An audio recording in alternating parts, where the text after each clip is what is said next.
вы вот послухайте, за нами это не выслухали. Войско литовское рушил поход, пешая и конная шляхом на усход. Как от морду детскому катулю дорог, грозному драпежнику московскому зверу. Веленцы, городинцы, нясвижцы, печуки, троцкие конники, львовские стрелки, Минскую и Витебску, двоши над Днепром, шаблями, спинами, червоным штандером. Шляхта литовская, русская, прусская, жамойская, маковецкая,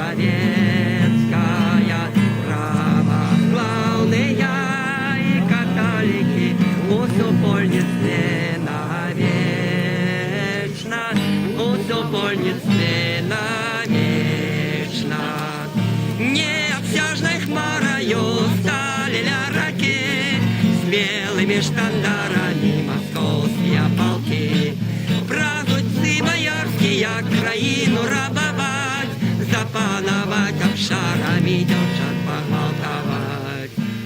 Не дадим же ворогу наш народ губить.